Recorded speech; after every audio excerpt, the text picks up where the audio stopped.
Halo semuanya, kembali lagi bertemu dengan saya Dion. Dan saya Mega.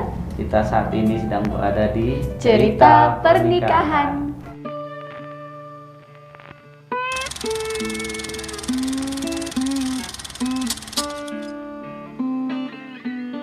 Ini adalah video kedua kami, masih di hari yang sama kami bikinnya karena ya Bajunya juga sama. bajunya masih sama. Jadi kali ini kita mau bercerita kembali tentang pengalaman masuk ruang operasi.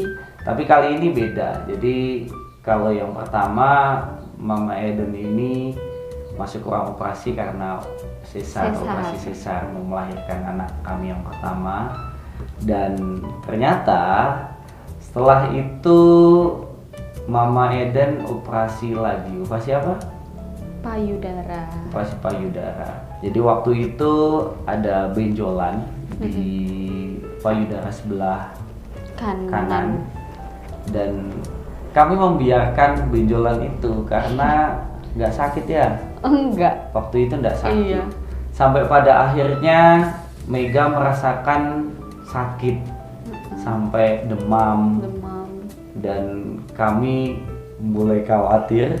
Kita itu kalau belum sakit nggak periksa gitu loh. Tunggu parah. Tunggu sakit dulu baru diperiksakan. Lalu kami periksalah ke dokter payudara, bedah ini ya, ke dokter bedah. Dan dari dokter bedah itu diagnosanya adalah tumor. Kalau enggak tumor ganas ya tumor jinak. Kenapa kok bisa ada benjolan? Itu awal mulanya gimana?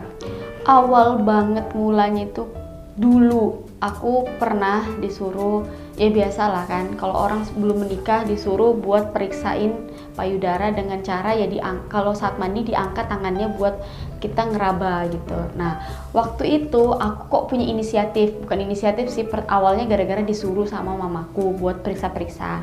Dan akhirnya aku mau melakukan itu setelah beberapa bulan kemudian, dan akhirnya aku berinisiatif untuk periksa. Nah, terus pas aku raba-raba kok aku kayak dapet benjolan kecil kayak ya seginilah gitu, segini kecil tapi bergerak gitu kan, bergerak. Dan aku pikirnya itu adalah urat. Nah aku pikirnya kan urat, oh urat ini kayaknya, jadi nggak mikir macem-macem toh. Itu jauh sebelum menikah? Jauh banget. Nah terus habis itu singkat cerita, benjolan ini muncul pada saat aku sudah melahirkan. Nah terus pas sudah melahirkan, ya biasa kalau orang habis melahirkan itu kan pasti dipijat sama juga sama bayinya gitu kan. Habis bayinya dipijat, ibunya dipijat. Nah waktu aku dipijat itu pas di bagian sini dipijat, terus aku ngomong,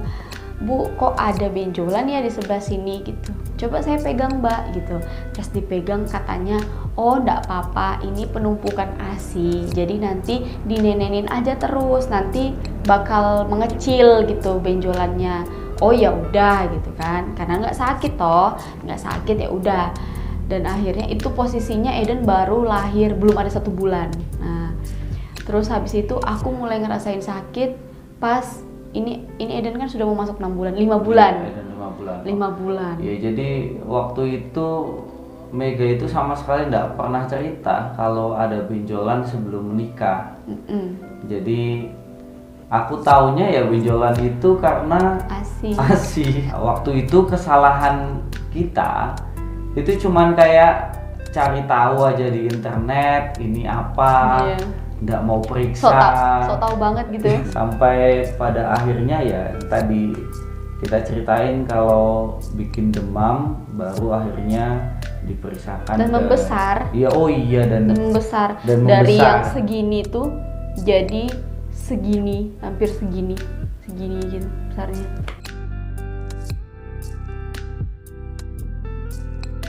Akhirnya dokter memutuskan untuk dioperasi di hari Senin malam. Persiapannya apa aja? Masih sama ya?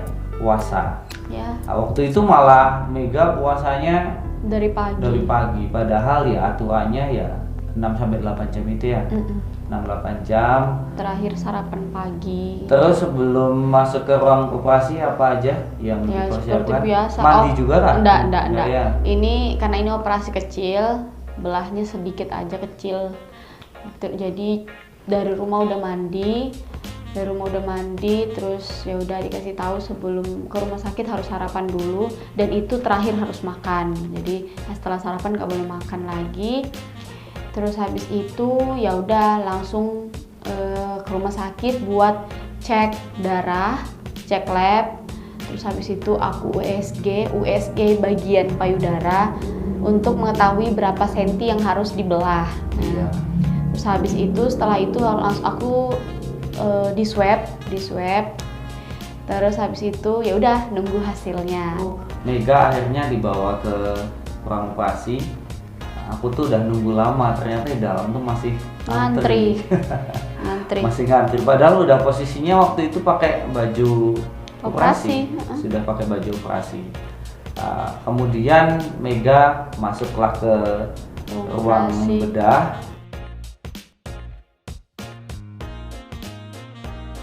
Itu yang pertama kali dilakukan oleh mereka apa? Diapain dulu di dalam? Karena aku bisa jalan, ya udah aku langsung disuruh duduk. Terus habis itu kalau ini beda, ini aku bius total. Jadi nggak duduk lagi buat disuntikin di belakang. Jadi aku cuman baring, bener-bener baring, naik ke ranjang terus langsung baring.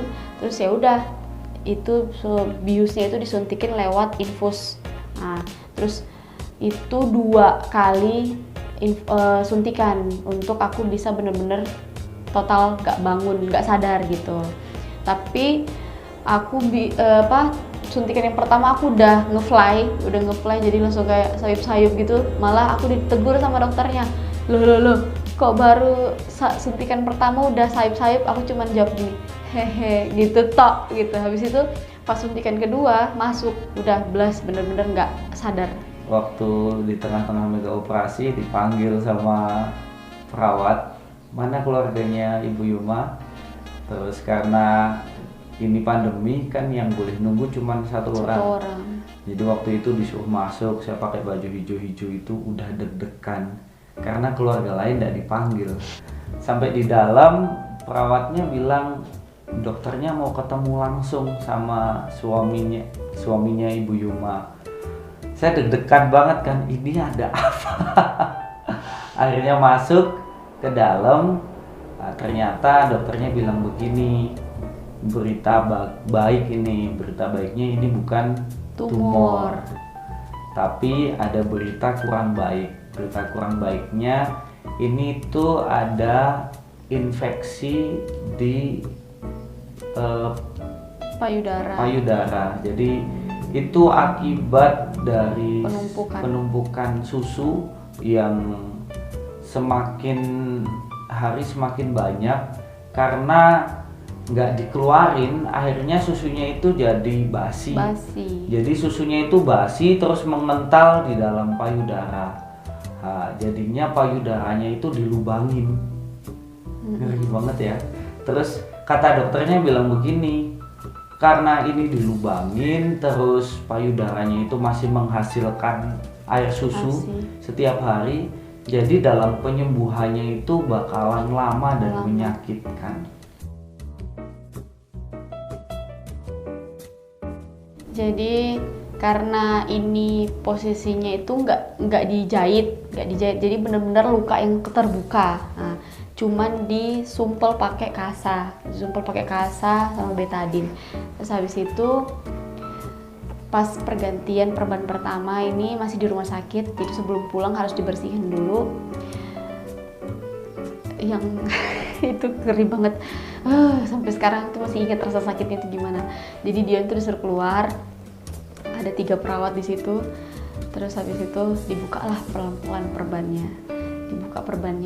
Itu udah ngerasa sakit banget sampai aku tuh udah teriak, udah nggak tahu lagi. Tapi memang perawatnya ngomong, udah nggak apa-apa, teriak aja, emang sakit gitu katanya kan.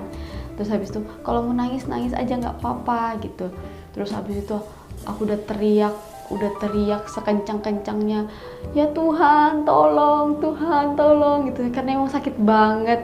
Itu bayangin luka lubang itu dalamnya itu segini, operasi itu dalamnya segini, cuman belahannya itu kecil aja, cuman 2 cm atau 3 cm gitu, tapi dalam. Nah itu yang buat sakit itu kasa yang ditarik dari dalam buat dikeluarin, jadi diganti yang baru. Dan itu buat diganti itu harus dibersihin dulu, dibersihin sampai ke dalam-dalamnya, harus dipencet-pencet nanahnya masih keluar apa enggak gitu kan, dipencet-pencet. Dan itu kalau udah nggak keluar ya udah dibersihin pakai NaCl, cairan NaCl itu disemprotin ke dalam tuh. Ya ampun Tuhan, perih banget. Jadi walaupun sebenarnya NaCl tuh nggak perih, tapi karena memang lukanya masih luka fresh, jadi luka yang benar-benar masih fresh, dan itu disiram ke dalam buat dibersihin. Nah habis itu dikasih kasa tuh dililit-lilit gini supaya buat nyumpel ke dalam gini kan, lubangnya disumpel gitu.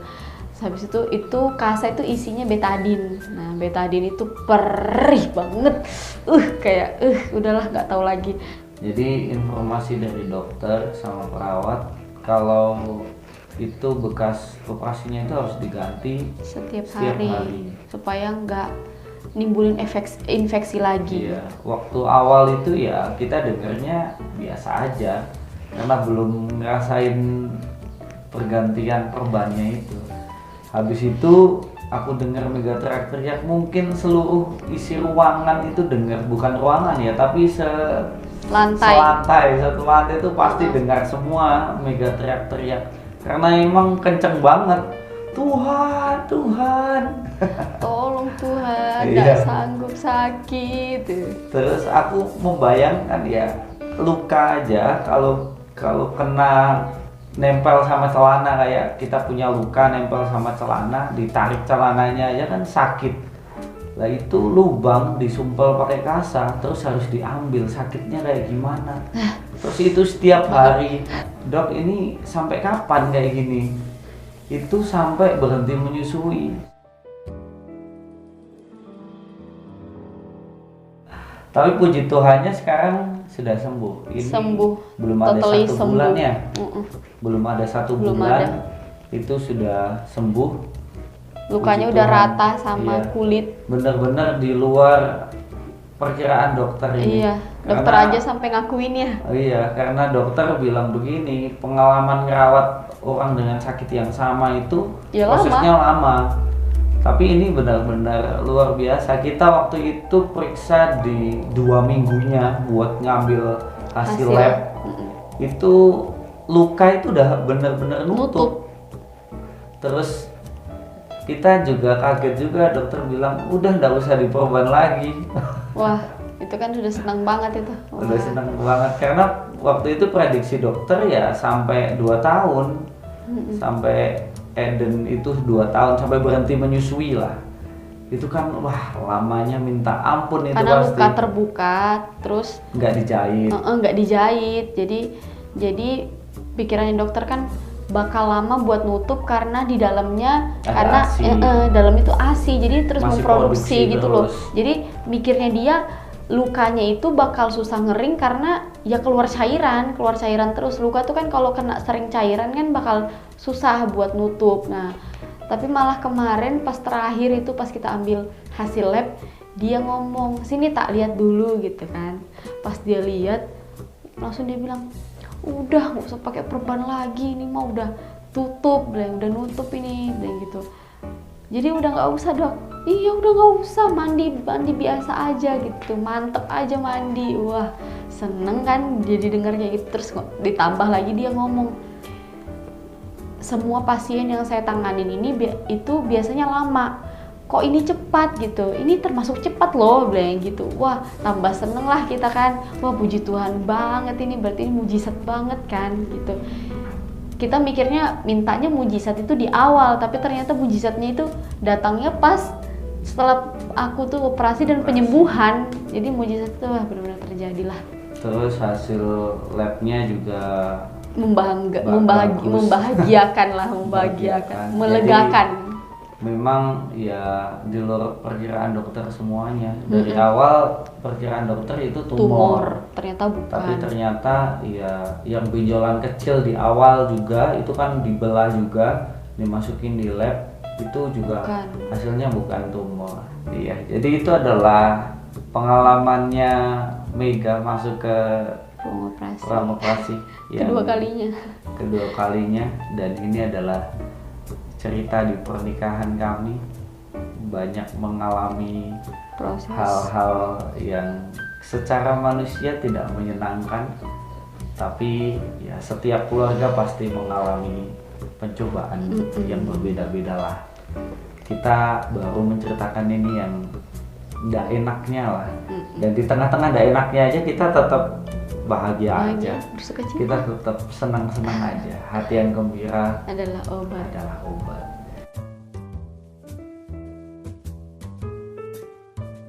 Jadi buat teman-teman yang saat ini ada benjolan di payudara, segeralah kalian periksakan itu sebelum terjadi hal-hal yang tidak diinginkan. Iya, karena memang kalau lebih awal diperiksakan itu penyembuhannya juga bakal lebih cepat. Penyembuhannya lebih cepat. Terus kalau masih kecil katanya bisa diterapi, nggak usah harus dioperasi. Tidak harus dioperasi.